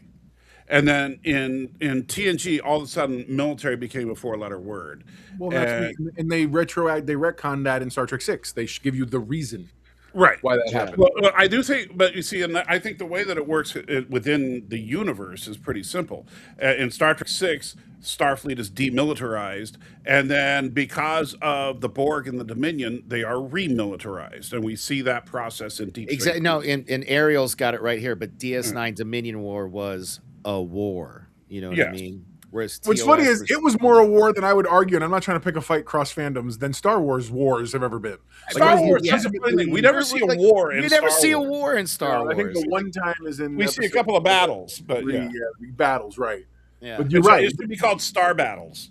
For me, DS9 started out very much. I was disinterested. I was like, I'm going to watch it. I was attending a Star Trek fan club every week. We're part of SFI, Starfleet International, blah blah. God, you are so my people. I love. I remember I was like, this show sucks. It's not as good as TNG. And then you get to the Dominion War, and I was like, wait, what? Hold on, you guys, they're telling a story? What's going on here? What's happening? And little by little, I was like, oh my God, it got interesting. And I don't know what shifted. So for me, I feel like as these shows progress, no pun intended, and I'm not trying to go there with that, I feel like they take on new stylings. But at the end of the day, like honestly, Starfleet Academy is the first trailer or thing I've seen that makes me feel the way you guys talk about Discovery. I look at that and I go, oh my God, what is this? It doesn't even feel right. And whereas Discovery felt off because I didn't understand what they were trying to do. Once I understood what they were trying to do, it didn't make me like it anymore, but it made me at least understand it and not hate it. Because I can at least sit here and go, okay, cool. I don't want what you're making, but I understand. Is Discovery over? I checked out. Yeah, Discovery is over. Yeah, Discovery's over. I'll tell you something that'll probably make you guys mad. I think Discovery season 3 and season 4 was probably more a return to form of the original of Star Trek than season 1 and season 2. Four won me over. 4 won me over for sure. I think that I actually think season 4 was their best season. When did I check? So I must have checked out at season 3, Mike. Yeah, I think you did. Okay. Well, I'll tell you, and I'll be honest with you. The only reason I think season 3 and season 4 is a return to form and an actual Star Trek show versus a skin is on Starfleet. Not because of anything to do with Discovery or their crew, but with Starfleet itself. Because I think that's an interesting story. Get a mirror and make sure Salty's alive. Can you come back up into the shot? Hey, I'm waiting until we're worried if you had a stroke or not. You're like, gee, thanks. This is how you look. I'm always on stroke watch. Anyway, I'm telling you, it's fun because I do want to address this real quick. So she says TOS they weren't really the military. Any wars they had were already calmed down. I highly recommend you go back and rewatch Errand of Mercy, in which a war is declared between the Klingon Empire and Starfleet, and the entire Klingon fleet and all of Starfleet were gathered around planet Organia, ready to shoot it out until the Organians put an end to it. And it wasn't just Errand of Mercy either. Yeah, they were about to go to war. So I'm just saying that's a classic example. I just want to point out I looked like I was dead for at least a minute and nobody said a word. Salty does it for 10 seconds and everybody's I know. But that's because they think I really could die at any second. No, I thought it was better because it changed what you were. So you originally you were alive and then you moved to dead. So I thought maybe that was a better way of doing it, which is why I didn't say anything. Oh my God, I love that. Okay. So it was the 1960s, so you have to take that into account. But I think there were a lot of wars. They got done in less than 60 minutes or however long a TOTS episode was. It's probably the most famous one. 48. It's the one I like the most. 40. Thank you. Balance of Terror. Is that what you're thinking? Balance of Terror. Yeah, I think that one was kind of warish too, because effectively the Romulans declared war on the Federation. They just didn't want to fight. They were not up for the fight. So I would say that there was a lot more war-esque. This whole TNG. I mean, depending on how you want to look at it, but TNG did a destructive amount of damage to how Star Trek and Starfleet is looked at. Amount of damage. Really? Yeah, a destructive amount. And the reason for that is Gene Roddenberry. Okay, yeah, I know. He actually had full control in season 1. It destroyed Star Trek. I agree. Yeah, exactly. We're on the same page. Every time Gene Roddenberry has creative control, it's Star Trek. introduced to TNG. Yeah. and I hate I to was say too. that. That's how I got into it too. Actually got into TOS because the box set of the movies came out. Remember with the ship on it and everything. And so Yeah. that I was like, oh, these characters have history. I want to see that, and I got it. Then my dad had the Columbia House. Aren't you? collection. We're probably the same age, but I got fortunate. My mom, when I was a tiny child, we had a VCR, and the only things we had were she would record all the episodes off of TV onto these VHS tapes, Way to go, Mom. and then we had Star Wars, the original one before they called it A New Hope. That's all I had on VHS. So my whole childhood is Godson, we prefer nerds, hence Yeah. the name of the show. yes. And by the a lot way, more of a Danny, dork. I know this is a quick aside, but do you know Star Wars with not A New Hope, but Star Wars is coming back? I heard that, and I'm excited. Yeah. Yeah, they're going to in 2027 for the 50th anniversary. Yeah, and I'm They're looking very re-releasing much it. forward to that. But Oh my It's God, supposed to I'm be about to original, get too. teary-eyed. oh, you still have them, Mom? Oh, that's so crazy. Okay, That's so just if you still have those videotapes, That's what she said. I want to yeah. see those videotapes because Yeah. you know what I want to. I want to watch the Star Trek: The Original Series with commercials Dude, from back then. I actually think she would pause. I actually think she'd pause. Honestly, too bad. Yeah, I think she paused them. Man, if she would But, record the Better, commercials, she that'd be was a cool. trooper. Dude, no, she was on top of it. Mom, if you still have those, like, we got to do like a watch along. That'd be hilarious. Yeah. But my point is, as a kid, I was very fortunate because I was a Star Trek fan before Next Gen came out, and I remember when we lived. We were in Meadowbrook Apartments in High Point, North Carolina, when Star Trek came out, and because it was syndicated where we were in our market, it was on Fox 5. So we would watch it as a family together, and it was like a weekly thing because of how big Star Trek fans we were. And I always loved that my mom got me into it so young. Because man, I'm running around in diapers watching Star. I remember getting in my toy box and pretending it was a shuttlecraft and getting out and pretending I was on away missions and stuff. And I was a toddler, you know what I mean? So yeah. I was a kid of the 90s. I don't think just because of the shows I'd watched it, this isn't a negative thing. It's just I was a kid of the 90s.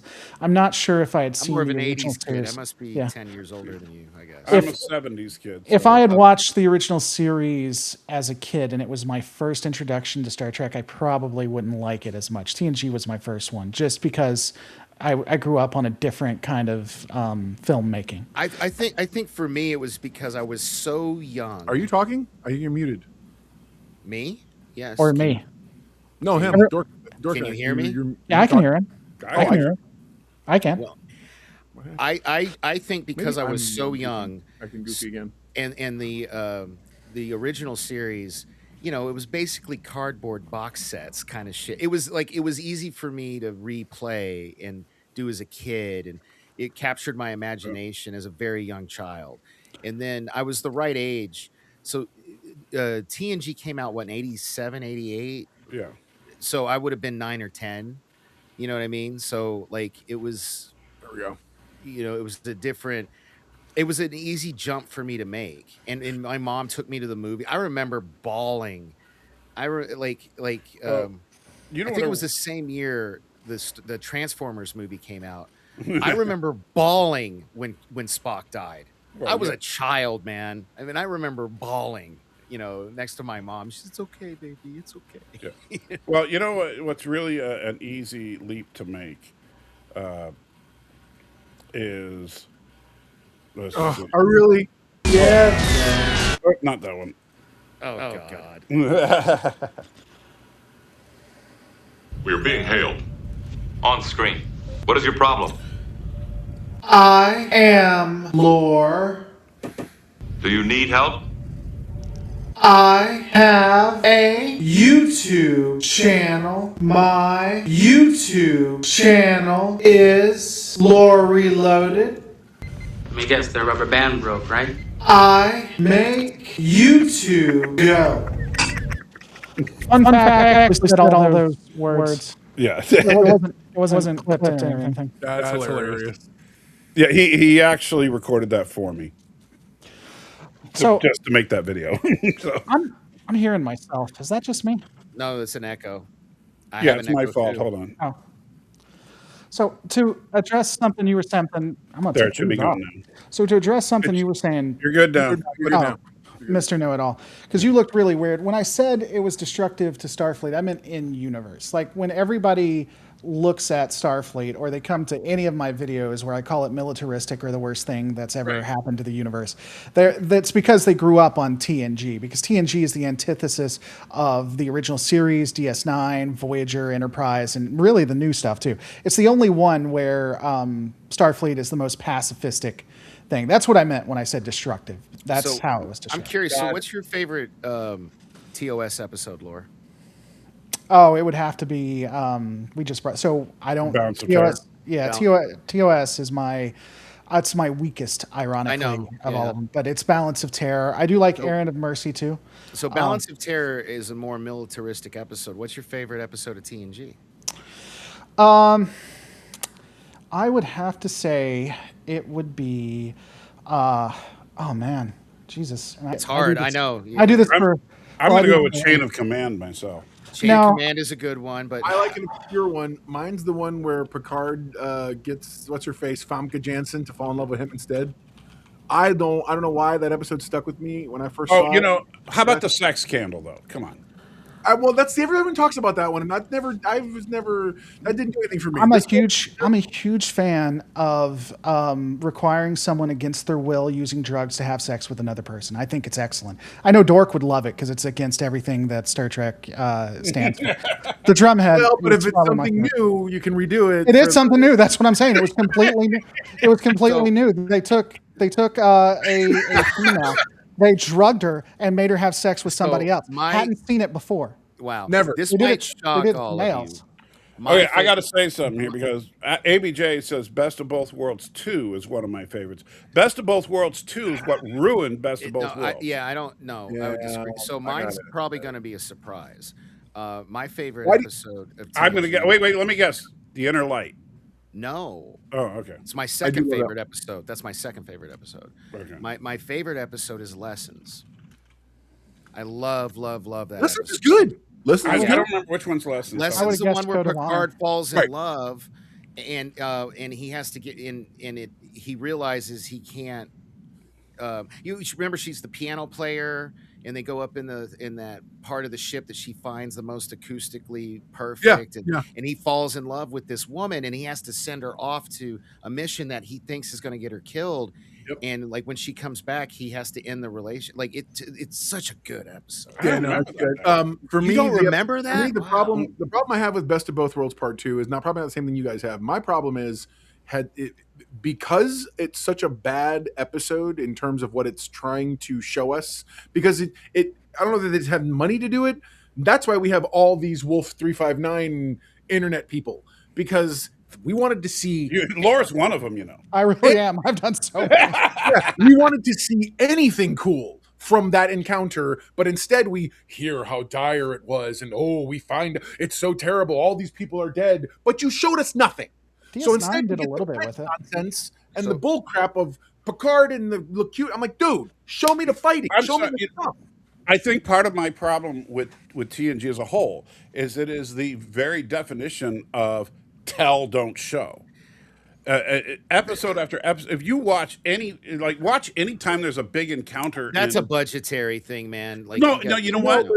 That's not an excuse. First off, Battlestar Galactica did it. Star Wars, well, not Star Wars, but Battlestar Galactica did it. Doctor Who does it all the time. You can write around money. Yeah, you don't have to. And by the way, this is where Technobabble started. Was TNG? And Technobabble, it was the worst thing to ever happen to Trek. So I did want to finish a thing that ties into what you guys said, because there might even be video of me saying Inner Light's my favorite episode, but the reason Lessons directly ties into Inner Light, because the only other time Picard plays his Resican flute is with I can't remember her name, Lieutenant Darren, I think was her name. I want to say that was her name. But the girl from that episode. He played, like when she plays the piano, it's the only time he talks about how personal it is. And so it helps to have seen Inner Light. And no, they did not. Hold on a second. Lore Reloaded just commented Dark Knight's actual favorite episode is Code of Honor. That's the worst episode of TNG. Get out of here. They were one of them. That's No, you know what? Because here's the thing. The Star Trek was always about inclusion, and so they made a racist episode because that's different. TOS real quick, and I'm only being real. Did we know about tachyons in the 60s? I'm not kidding. I don't know. Yeah, right. I think tachyons, hypothetically, I think theoretically tachyons were a thing, but it wasn't a common thing to discuss. Right. It wasn't like being used the way we weaponized it. TNG weaponized tachyons. Oh man, tachyons are magic particles. What's up? What's up, Jay? So hey, I want to put her on the spot if I may.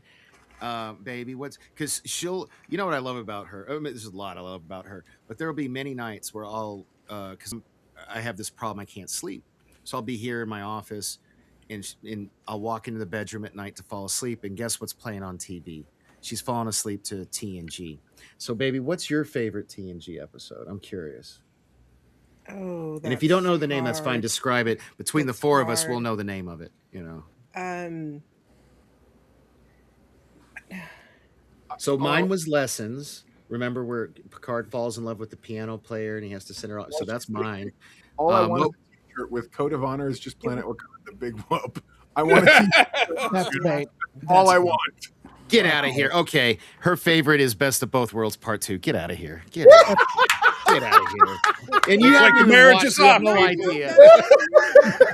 You said the last one. The last one is called All Good Things. Oh, All Good Things. Sorry. All Good Things. I loved All Good Things. Yeah, All Good Things is a great episode. So it should have been the last we ever saw of Next Gen. So no, Picard season 3 was a perfect button. I will kick you off this show. The end of Picard season 3 gave me as a fan what I wanted. However, he's right. All Good Things are in my heart has always been the paragon of the greatest ending. Like that was the most satisfying for me show ending I've ever seen in my life. Was that the minute that episode I was like, this is an amazing ending. I feel so satisfied. I'm like, most times a show ends and you're like, oh, it's too bad. It sucks. When that happened, I was like, I feel like the book closed and I was very happy. And so you know, but then I saw everybody on the crew on the bridge as and I'm like, yeah. You know, Picard season 3, I love it. I got to make her watch. She hasn't seen it. She hasn't seen any. Don't watch it. Don't watch it. It's crap. I told her no. Ignore him. She's not going to watch. Crap. She's not going to watch seasons 1 or 2, but we're going to watch season 3 together. Yeah, there you go. I love it. I too love watching the Galaxy class being crewed by 7 people, being able to take on a Borg cube like it was a starfighter and take damage and have. Why did they need the 900 other people for the ship? Honestly, when 7 people can take family. Because they're family, and that automatically fixes ships. You don't have to worry about anything else. You know, an entire engineering room, all of the other bases. They are led by a bald guy. They're led by a bald guy. Good point. So to your point though, Dork, the lessons. I think what's interesting is that, and I didn't even come up with this. Someone else I forgot who pointed it out to me, but in All Good Things, in the last one, they tie all of Picard up because Picard has always had a professional distance from everybody, right? Mm-hmm. And so that's why it ends with him having that card, playing poker with him because he finally lets people in. And Lessons actually ties that in, which is something I never really thought about, but is more consistent when you think about it because he always kept people at a. I hate you. Stop it. Stop it. What? Are we bringing something else in? Stop it. Stop what? What are you talking about? Mm-hmm. Salty Media just loaded. No, it actually, I don't know what happened. Okay.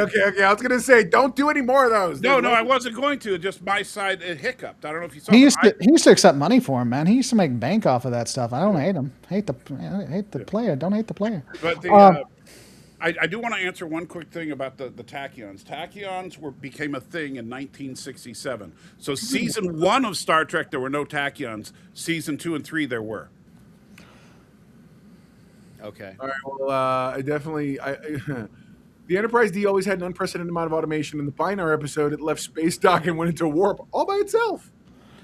So it's nowhere near as bad as the. Didn't we have a sentient? In Discovery or something. Oh yeah, no. So all of Starfleet actually has a slave race because the ships themselves become sentient or can become sentient, and they never do anything about it. So they do actually enslave. Riding around in his big brother. They do literally enslave. So yeah, so Starfleet per canon is a slaver state, just so we're all on the same page.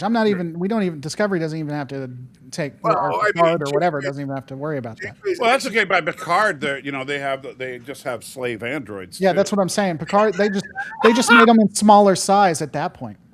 Oh God. And remember, and here's the worst thing. Their justification for the androids in Picard was that they reduced their abilities so that they couldn't be like Data, so they're retarded slaves. No, yeah, it gets a lot worse. So they literally lobotomize the species. Hold on. And they're sharecropping displaced Romulans. Oh, no. The Romulans are straight up slaves, too. They're not sharecropping anything. Think about it. God. According to Picard, there's no money, and they're living on his plantation, working his fields. You guys are killing me, Stream Preacher. Don't enslave anything that moves.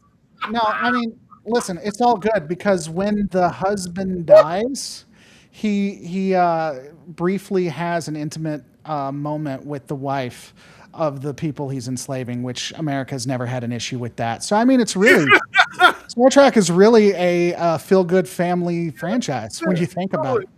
Hey, speaking of a feel-good family franchise, you think there's any possible way we could actually talk about this movie right here now?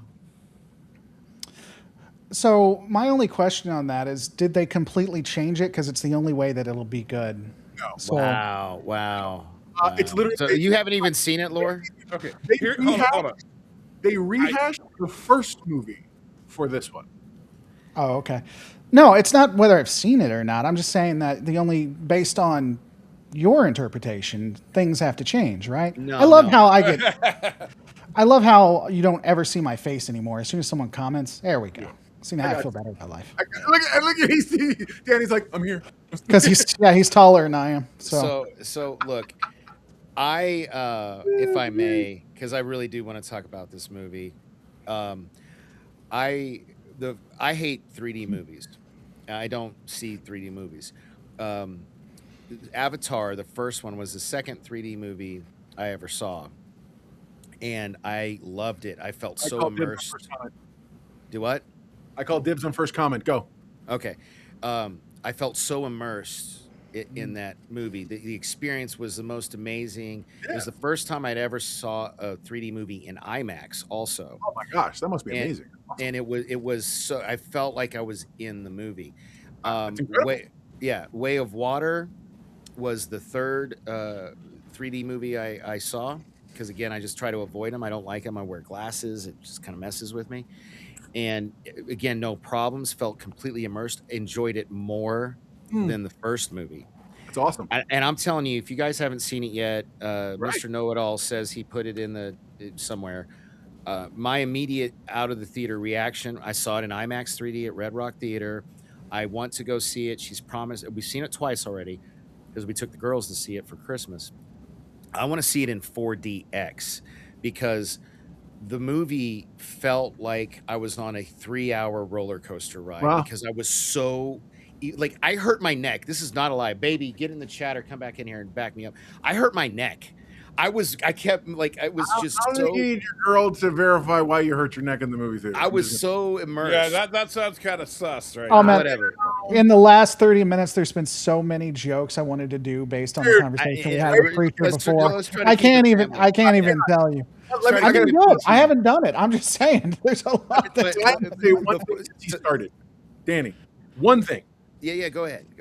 This brilliant, wonderful movie that you love so much, the first words out your mouth are, the 3D is awesome. Well, I guess it's a great banger of a movie, clearly, because the 3D is awesome. Dude, the 3D nothing about the story, nothing about the characters, nothing about the cultural impact. And that's fair. And that is totally, you literally said, fair. 3D is awesome. The 3D, guys, go see the movie because the 3D is awesome. See, you have to see it in 3D. Or anything else? No, well, look, 3D. There's a lot. I can argue those points, and I get what you're saying because there's a lot that happens in the movie that I do like. I love the relationship between Quaritch and the new villain. I forget her name, but this There you chick go, right- because she's this so chick- memorable. This chick right here. No, because Yeah, their I had names are someone so argue hard. online about her cultural relevance, and I literally ended the argument by asking, "So where's like what's her name?" Okay, I got to be honest. It would be awesome if her name was like Nala or something like that. No, You just said this to us. it's I'm not saying they're it's not. I'm just- Verdana or Verana or You Oh, literally it's don't not know Nala. It's Verana. Okay. You, sir, are fired. You don't know the name? So let me ask you this, because I haven't seen it. So in all seriousness, because I watched Avatar 1, and it seemed to Varang. Her name is Varang. I knew it started with Okay. a V. Varang. Yeah. And Okay, she's so- sexy too, man. She's like evil sexy. Oh my God, he's gonna- does this cool. he's gonna jerk off to a thing cartoon with- now. No. Hey, So keep just it so I family better friendly. understand, this movie is so awesome because it's 3D and the cartoons are hot. Is what I'm. No, it's just Okay. it's an immersive experience, man. It didn't feel like like when it was over, I could have sat there for more. Like I Can want I to see say more. something? Yeah, of course. Danny, you are exactly the target audience of this movie. I am. And the reason I'm saying that is because for you, it's about the emotional experience of the movie, to which it does have a ton. As far as I cried like 3 times, man. As far as actual Kid when he substance, goes this to movie almost has kill himself? nothing. Dude, whatever. That scene where the kid's No, almost about don't to tell kill me himself. whatever. I'm Don't squeezing. describe scenes. Tell us the story beat you love. Tell us what about the plot you're all into. Okay, so the one scene I'm talking about right now, the first time I cried. So the son who doesn't feel good enough and feels responsible for the death of the older brother in the second movie is at odds with his dad, and his dad has almost blatantly said, "It's your fault, your brother's dead," and so he's going through all this emotional turmoil that I could relate to. And then there's this scene where he's holding a gun to his head, and I'm squeezing my wife or my girlfriend's hand, and I'm like I'm so afraid this kid's gonna kill himself, and then he doesn't at the last second, and then the girl comes and they rebuild the bow. There's a bunch of good scenes. I don't think there's a wrong way. No, he's dying. I don't think there's a wrong way to enjoy a movie. So for whatever reason, people enjoy movies the way they enjoy them. But I will say this: to Mr. Know-It-All's point, what you've described to me is a scene that could happen in literally any movie, like a brother who feels responsible for the death of his brother and puts a gun to his head. That's not anything that would pull me into the movie because I could watch anything for that. So my question that I was having for you though was, I watched Avatar. It seemed to be a good final for it.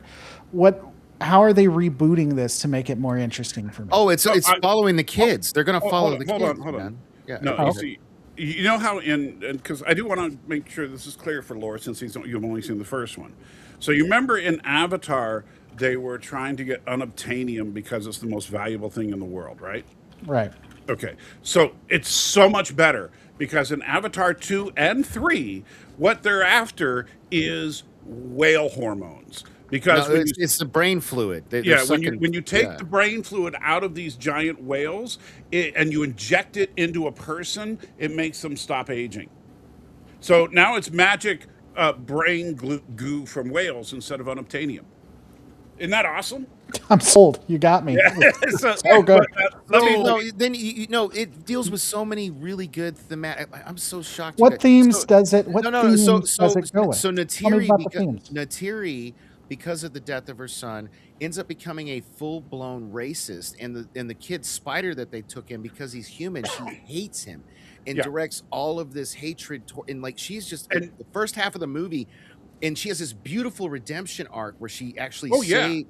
It's a good movie. And to Danny's point, I want to give him some props here because this is one of the most original things about the movie because they do that. She becomes a full-on racist and she comes up with the most original thing to say ever. She starts calling humans pink skins. Pink skins.